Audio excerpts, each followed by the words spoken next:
कहते हैं ज़िंदगी में आप अपनी गलतियों से ही सीखते हो। एक गलती मुझसे भी हुई। 12 साल राइडिंग करने के बाद भी मैं ये नहीं समझ पाया कि इंडिया में हाईवेज़ की स्पीड लिमिट तो बढ़ रही है, पर शायद लोगों की ट्रैफिक रूल्स के प्रति जागरूकता नहीं। और इस गलती की बहुत भारी कीमत चुकानी पड़ी मुझे।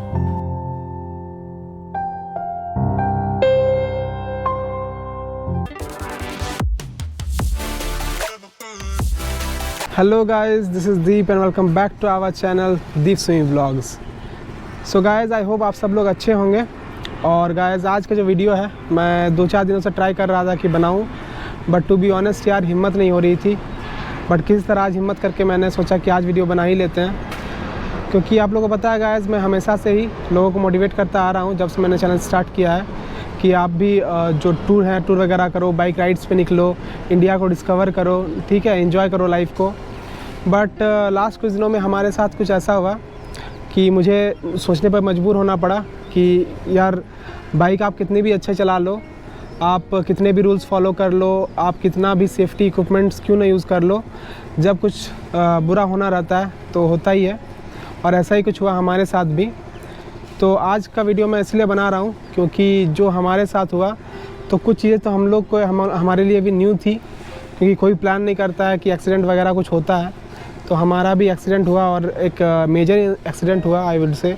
तो चलिए आज मैं आपको बताता हूँ कि क्या हुआ हमारे साथ। सो एक्चुअली गाइस, हम लोग कोई व्लॉगिंग के लिए नहीं निकले हुए थे। मैं एक्चुअली कोलकाता से रांची जा रहा था अपने होम टाउन, क्योंकि मेरा जो बाइक है उसका रजिस्ट्रेशन का कुछ प्रोसेस था जो रांची में होने वाला था। तो व्लॉगिंग वगैरह कुछ प्लान था नहीं, जस्ट नॉर्मल हम लोग जा रहे थे। तो एक्चुअली हुआ क्या कि यहाँ से सब कुछ सही रहा, हम लोग झारखंड एंटर भी किए। तो हम लोग अराउंड 70, 80, 90 मैक्सिमम 90 उस स्पीड में क्रूज़ करते हुए जा रहे थे, आराम से, विदाउट एनी हरी, आराम से ही जा रहे थे। तो रांची से अराउंड आप बोल सकते हो 170 किलोमीटर्स, 180-90 किलोमीटर्स कुछ था। तो वहाँ पे हम लोग का ये इंसिडेंट हुआ। अब हुआ क्या गाइस कि रोड बिल्कुल ही मतलब एकदम एम्प्टी था, कोई नहीं था रोड में। बहुत देर से हम लोग क्रूज़ कर रहे थे, बस एक साइकिल था जो बहुत देर से बीच में ही चल रही थी। वो राइडर जो थी वो फीमेल थी, तो वो एकदम स्ट्रेट ही जा रही थी। ऐसा नहीं कि वो लेफ़्ट साइड से चल रही थी उसके बाद उसको टर्न लेना हो तो वो राइट साइड पे आ रही थी, ऐसा कुछ सिचुएशन था नहीं। वो एकदम स्ट्रेट चलती हुई जा रही थी लास्ट 5 मिनट्स, क्योंकि हम लोग दूर से आ रहे थे, आराम से आ रहे थे, तो उसको देखते हुए आ रहे थे। तो हमने सोचा कि राइट से पास ले लेते हैं, अराउंड 70-80 के अराउंड स्पीड होगा। बट जैसे ही हम लोग उसके अराउंड 4 या 5 मीटर्स नज़दीक पहुंच गए, तब उसने अचानक से राइट टर्न ले लिया। अब वहाँ राइट टर्न लेने का कोई मतलब बनता नहीं था, क्योंकि वहाँ पे कोई क्रॉसिंग या कुछ डिवाइडर का मतलब लेन चेंज करने का कोई कुछ वहाँ पे था नहीं। तो हम लोग बस यहाँ से राइट से क्रॉस कर रहे थे और वो यहाँ से अचानक से फुल टर्न हो गया। अब उसका डिसबैलेंस होकर टर्न हुआ या फिर पता नहीं वो इंटेंशनली कर रही थी, वो एकदम स्ट्रेट चल रही थी, अचानक से ऐसा हैंडल मोड़ दिया उसने राइट के साइड। तो अब यार हम लोग का 2 या 5 मीटर 4 मीटर ऐसा कुछ डिस्टेंस रहा होगा। अब मैंने बहुत हार्ड ब्रेकिंग की, बट फिर भी गाइस आप लोगों को पता है कि अगर 70-80 के स्पीड में हो तो बाइक नहीं रुकेगी। मैंने बहुत ट्राई किया कि उसको मतलब डायरेक्ट इम्पैक्ट ना हो, तो मैंने क्या किया, मैंने भी अपना हैंडल पूरा टिल्ट कर दिया और बाइक भी पूरा टिल्ट कर दी उसको बचाने के लिए। तो यार उसको तो मतलब वो डायरेक्ट हिट तो नहीं हुई, वो पूरी बच गई, उसको थोड़ा सा भी डायरेक्ट इम्पैक्ट नहीं हुआ। बट उसका जो साइकिल का फ्रंट व्हील था उसमें हम लोग का बाइक का जो व्हील था वो थोड़ा सा टच हुआ, जिससे हमारी बाइक पूरी ही डिसबैलेंस हो गई और अराउंड 4 to 5-6 मीटर्स हम लोग की गाड़ी स्किड करती हुई चली। डेंजरस क्रैश हुआ। मुझे तो मतलब जब मैं एक्सीडेंट से मतलब क्रैश करके उठने की कोशिश कर रहा था, तब मैं अपने हाथों को चेक कर रहा था ऐसे करके। यहाँ इतना ज़ोर से छिला था कि मुझे मतलब मेरा पूरा हाथ एकदम जल रहा था और सुन्न हो गया था। तो मुझे लगा कुछ ना कुछ बोन्स वगैरह तो ब्रेक हो ही गई है। मेरी वाइफ पीछे थी, तो उसने पूरा देखा था कि कैसे हम लोग स्किड कर रहे थे, क्योंकि मैं आगे था। तो वो मुझे बता रही थी कि मैं सीधा स्किड करते हुए गया और थोड़ा सा मैं बाइक से अलग भी हो गया था। शायद मेरे लिए बेनिफिशियल ही रहा ये चीज़। और फिर मेरा जो हेलमेट है वो जा के डायरेक्ट डिवाइडर से टकराया। तो आप सोच सकते हो अगर हेलमेट नहीं रहता तो क्या होता। बट स्किड करते हुए किसी तरह हम लोग वहाँ से निकले बाइक से। और जो सैडल बैग्स है उसने भी बहुत ज़्यादा हेल्प की। बहुत फॉर्चुनेट रहे हम लोग कि जो सैडल बैग था उसने ही मैक्सिमम इम्पैक्ट ले लिया, क्योंकि आपको पता है कि सैडल बैग होते हैं वो बाइक के साइड में होते हैं, दोनों साइड पे। तो जैसे बाइक हम लोग का इस साइड होकर ऐसे स्किड कर रही थी, ठीक है, इस एंगल पे, तो नीचे जो राइट साइड का सैडल बैग था वो पूरा घिस गया और उसके कारण मेरे वाइफ का जो पैर है उसमें ज़्यादा चोट वगैरह नहीं आई। हालांकि डैमेज तो यार बहुत कुछ हुआ। उसका भी जो राइट साइड का, शायद राइट या लेफ़्ट साइड का जो पैंट था वो पूरा थाई के पास से पूरा फट गया। जो उसका मोबाइल था उसके लेफ़्ट या राइट पॉकेट, जो भी अभी सही से मुझे याद नहीं आ रहा, जिस भी पॉकेट में इम्पैक्ट हुआ था, तो वहाँ पे उसका पूरा मोबाइल का जो बैक पोर्शन है वो पूरा का पूरा ख़त्म हो गया, घिस के पूरा एकदम रब हुआ था ग्राउंड पे।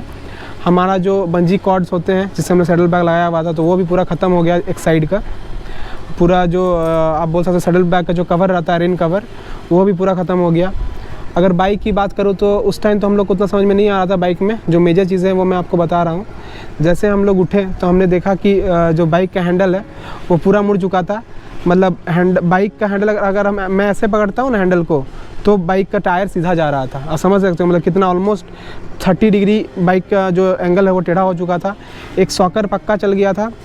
बाइक का जो टंकी है उसमें राइट साइड पे डेंट आ गया था अच्छे खासे। और मेन चीज़ क्या हो रही थी कि वहाँ पे जो मडगार्ड था, मेरा फ्रंट मडगार्ड, वो टायर से डायरेक्ट टच हो रहा था, तो इसके कारण बाइक चल भी नहीं पा रही थी। तो बस वही था कि हमने उस टाइम जो हम लोग का इक्विपमेंट्स होता है, गियर्स होता है, जो एल्बो गार्ड है, नी गार्ड है, वो सब पहना हुआ था, ग्लव्स वगैरह सब कुछ पहना हुआ था, हेलमेट वगैरह, तो हम लोग बच गए। अदरवाइज़ चांस ही नहीं था बचने का, क्योंकि डायरेक्ट डिवाइडर भी मेरा टकराया हुआ था। अगर हेलमेट नहीं पहनता तब तो मतलब चांस ही नहीं था, बचने का ही चांस नहीं था। तो बस हम लोग को उस टाइम लगा कि चलो यार किसी तरह निकल गए, बच गए। भगवान का शुक्र मनाया कि इतना भयानक क्रैश हुआ, बट हम लोग सही सलामत है, किसी को ज़्यादा चोट नहीं आई। जो लोग वहाँ पे थे 10-15 मिनट के लिए स्टार्टिंग के, उन लोगों को पता था कि यहाँ पे क्या हुआ, उन्होंने पूरा इंसिडेंट देखा हुआ था, तो वो लोग हम लोग के सपोर्ट में थे, क्योंकि उन लोगों को पता था कि हम लोग का गलती नहीं है। उनको लगा कि यार प्रॉब्लम जो थी वो तो टल गई, बला टल गई, बट उसके बाद हम लोग को पता चला कि अभी तो बस शुरुआत हुई है। ज़िंदगी में ऐसा कभी एक्सपीरियंस नहीं था, ना मैंने कभी सोचा था कि ऐसा भी होता होगा, बट यार बहुत ही ख़राब लगा जब ये सब हो रहा था। मैं आपको बताता हूँ क्यों। क्योंकि उसके बाद वहाँ पे लोकल लोग आए। जो लड़की थी जिसके साथ हम लोग का एक्सीडेंट हुआ था, वो और उसके परिवार वाले, उसके भैया या कोई आए थे, वो तो हम लोग को पता भी नहीं चला वो कब उसको लेके चल गए। बट लोकल लोग जो वहाँ पे जमा हुए थे, हंगामा होता जमा हो ही जाते, तो फिर वो लोग हम लोग के साथ बदसलूकी करने स्टार्ट कर दिए थे। वहाँ पे बोल रहे थे कि यार आप लोग को पैसा देना पड़ेगा, ये वो, गलती हमेशा बड़ी गाड़ी की होती है जो इससे आ रहा है। चलो यार यहाँ पे गलती की बात ही नहीं करते, चलो हो सकता, मतलब छोड़ दो, गलती किसकी है भूल जाओ अभी 2 मिनट के लिए। लेकिन यार इतना ज़्यादा चोट लगा है हम लोग को, मुझे भी लगी है, एक मेरे साथ एक लेडीज़ है, उनको चोट लगा है। तो यार इतना भी केयर नहीं कर रहे हैं, तो मुझे समझ नहीं आ रहा था कि इतना इंसेंसिटिव लोग कैसे हो जाते हैं। 1-2 लोग आए थे, वो तो बहुत ही बदतमीज़ थे, मेरी वाइफ के साथ ही बदतमीज़ी से ही बात कर रहे थे, तो मैंने तो बहुत बहस भी हुई उनके साथ वहाँ पे। तो वही था कि वो लोग चाबी भी लेने का कोशिश कर रहे थे। मैं उन लोग को यही बोल रहा था कि भैया मुझे पहले गाड़ी सर्विस सेंटर तक या कहीं तक जो पास में है होंडा का शोरूम, वहाँ तक ले जाने दो, क्योंकि मेरा पैर अभी बहुत ज़्यादा चोट लगा है, मेरे लेफ्ट पैर पे दर्द बहुत ज़्यादा दे रहा था, और मुझे इतना पता था कि कुछ देर के बाद वो इतना दर्द देने स्टार्ट हो जाएगा कि वो सूज जाएगा और मैं आगे फिर चला नहीं पाऊँगा बाइक। तो मैं वही कोशिश कर रहा था कि किसी तरह मैं सर्विस सेंटर पे दे दूँ, उसके बाद यार जो बात करनी है कर लो बैठ के। और मैं उन लोगों को समझाने की कोशिश कर रहा था, बट वो लोग नहीं मान रहे थे। बट फॉर्चुनेटली हमारे लिए एक अच्छी चीज़ हुई, किसी ने पुलिस को कॉल कर दिया था, इमरजेंसी नंबर पे फ़ोन कर दिया था, तो थोड़ी देर में वहाँ पे पुलिस वगैरह आ गई थी। तो स्टार्टिंग में तो रियल बताऊँ तो हम लोग को भी डर लग रहा था कि यार पुलिस वजह से आ गई, कहीं हम लोग कहीं अगेंस्ट में ना बोलने लगे। बट यार थैंकफुली बहुत अच्छे थे जो पुलिस वाले थे। आनंद सर थे वहाँ पे, जो हमारे इंस्पेक्टर, वहाँ पे सब इंस्पेक्टर या इंस्पेक्टर थे, तो वहाँ से हम लोग को निकालने में हेल्प किया, और हम लोग को निकाल के पहले तो हॉस्पिटल ले गए, और फॉर्चुनेटली किसी को कोई चोट वगैरह नहीं आई थी।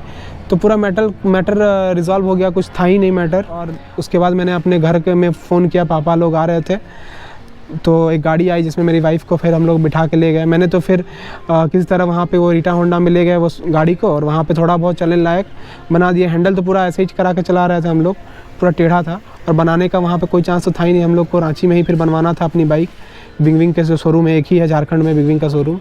तो किसी तरह मैंने फिर से 170 किलोमीटर उस हालत में ड्राइव किया। मेरा पूरा लेफ़्ट साइड में अगर थोड़ा सा भी जोर पड़ता ना तो मेरी गाड़ी गिर जाती, इतना मुझे पता था। किसी तरह हम लोग घर पहुँच गए, और फिर घर जाके मैंने एक्चुअली में देखा कितना डैमेज हुआ है गाड़ी में। तो गाड़ी में तो बहुत ही ज़्यादा डैमेज हुआ था। जो फ्रंट का सॉकर वगैरह है, एक साइड का सॉकर पूरा ख़त्म हो गया था। स्टॉपर का जो वेल्डिंग है वो चेसी में रहता है, जो चेसी राइट वेल्ड रहता है, वो पूरा ख़त्म हो चुका था। जो हेडलाइट है वो पूरी तरह से टूट चुकी थी। मेरा जो एक मैंने लगाया हुआ था ऑक्स लाइट्स, उसमें से एक लाइट काम नहीं कर रही थी, उसका शायद कनेक्शन टूट गया था। टैंक वगैरह में चोट आई थी, स्क्रैच आया था, बेंड भी हुआ था टैंक। फिर पीछे का जो बैकरेस्ट है वो पूरा चल गया था। तो डैमेज बहुत तरह से था, मैंने घर जाके देखा। लास्ट में मैंने वही डिसाइड किया कि अब तो इंश्योरेंस वगैरह देखते हैं क्या होता है।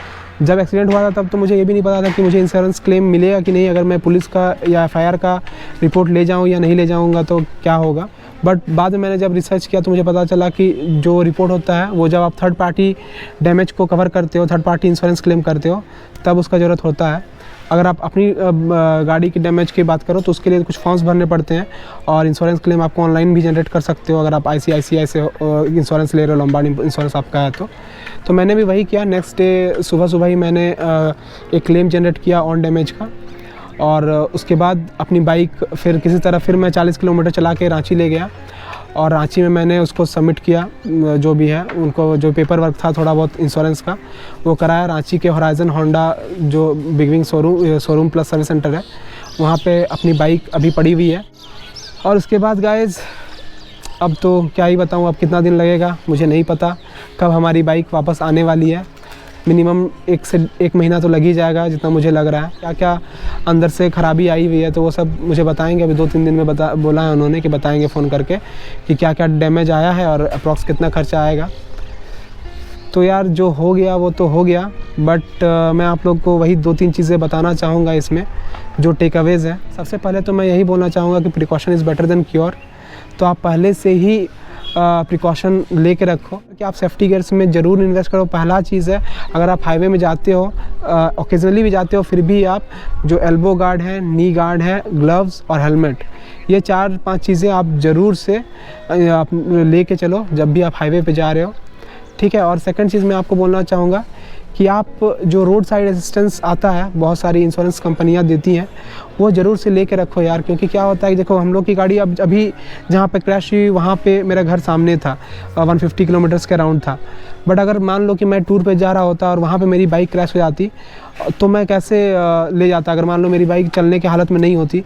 तो वही रोड साइड असिस्टेंस जो सर्विस होती है तो वो इस टाइम आपका हेल्प करती है। प्लस आप जो NHAI का इमरजेंसी नंबर है और टोल नंबर है जो भी आपको दिखते रहता है इसमें, वो आप अपने पास ज़रूर रखो। अब ये तो हो गई प्रिकॉशन की बात, बट अगर मैं बात करूं कि मान लो आपका एक्सीडेंट हो गया जैसा, आप लोग को क्या करना है ये बहुत इंपॉर्टेंट है, क्योंकि ये चीज़ मैंने पहले इसके बारे में नहीं सोचा था और मेरे एक्सपीरियंस से ही मुझे पता चला कि देखो यार, जो लोकल पब्लिक होती है, अगर आपका जो भी क्रैश है वो गाँव या लोकल एरिया में हुआ है तो आपको मैं पहली बात बताऊं, आपको पहला काम करना चाहिए जैसे ही एक्सीडेंट हुआ, अगर थर्ड पार्टी को थोड़ा सा भी चोट लगा है ना, या कुछ भी हुआ है, जैसे हम लोग का 80-90, आप एक तो खुद आपका मेजर एक्सीडेंट हुआ है या फिर उसको अगर चोट लगी है, तो दोनों ही केसेस में आप पहला काम करो, एक तो वहाँ के जो भी पुलिस स्टेशन है, अगर आपको नेट पर मिलता है तो वहाँ पर फ़ोन करो, या फिर इमरजेंसी फ़ोन नंबर पर कॉल करके आप बताओ कि इस जगह पर हम अभी इस लोकेशन पर हैं और ऐसा एक्सीडेंट हुआ है। और एक और चीज़ मैं बताना चाहूँगा आपको कि आप जिस स्पॉट में एक्सीडेंट हुआ है ना, आप जो भी आपका जिसके साथ आपका एक्सीडेंट हुआ है उसको आप हॉस्पिटल एक बार ले जाओ, या फिर अगर आप उस कंडीशन में हो तो मैं बात कर रहा हूँ, अगर आप खुद ठीक हो और उसको चोट लगी है तो आप उसको हॉस्पिटल ले जा सकते हो, वहाँ पे उसको ले जाओ, मैं बोलूँगा ले जाओ और उसको वहाँ पे थोड़ा बहुत हेल्प करो। बट अगर ऐसा है कि आपको खुद भी चोट लगी है और वो थोड़ा ठीक ठाक है तो आप वहाँ पे जहाँ पे एक्सीडेंट हुआ है वहाँ पे आप मत रुको, जितना जल्दी हो सके उस एरिया से थोड़ा दूर, मतलब आप नेक्स्ट आपको रास्ते में पुलिस स्टेशन मिल जाए या कुछ भी ऐसा स्टॉपेज मिल जाए आप वहाँ रुको, बट जहाँ पे आपका एक्सीडेंट हुआ है आप वहाँ पे बिल्कुल मत रुको। मैं आपको बता रहा हूँ, ये आप जो भी बोलो मुझे कि अब भागने की मैं बात नहीं कर रहा हूँ यहाँ पे, क्योंकि मैं पहले ही बता रहा हूँ आप पुलिस को ज़रूर इन्फॉर्म करो, बिना पुलिस को बोल के आप कहीं मत जाओ, ठीक है ना, क्योंकि वो आपको बताना ही बताना है, इन्फॉर्म करना ही करना है। क्योंकि अगर आप वहाँ से बस किस तरह निकल जाते हो तब भी आपका प्रॉब्लम रहेगा ही, वो आगे आपको जाके प्रॉब्लम करेगा और वो ज़्यादा बड़ी प्रॉब्लम हो जाएगी बाद में। तो आप पुलिस को पहले फ़ोन करो और उसके बाद वहाँ से निकलो, क्लियर बात है, निकलो वहाँ से, क्योंकि लोकल लोग बदतमीज़ी करते हैं। मैं आपको बता रहा हूँ, अगर आपका एक्सीडेंट हुआ और आप बाहर से हो, आप उस एरिया से बिलोंग नहीं करते हो, तो आपके साथ वो गलत व्यवहार करेंगे। आपको बहुत लोग तो आपको ट्राई करेंगे कि किसी तरह से आपसे आपके पास से पैसे निकालें, और वो पैसे वो आप जो जिनका एक्सीडेंट हुआ उसको देंगे भी नहीं। तो आप वहाँ से निकलो और उसके बाद आप पुलिस को बताओ ये चीज़, उनके पास अगर ज़रूरत पड़े तो FIR भी लिखवाओ। तो देखते हैं यार अपनी हाइनेस कब आएगी। ख़राब तो लग रहा है यार, बहुत बुरा लग रहा है।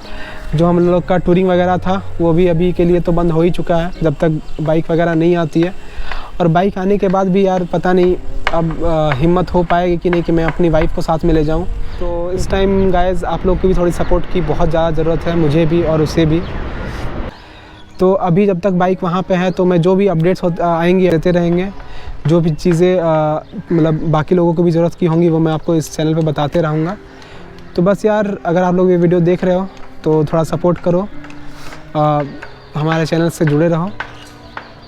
And guys, love you all, keep supporting and be connected to our channel. ठीक है, अब मिलते हैं अपने अगले वीडियो में जो भी होगा। तब तक के लिए बाय बाय, टेक केयर, और सेफ्टी गियर्स हमेशा से पहन के रखो।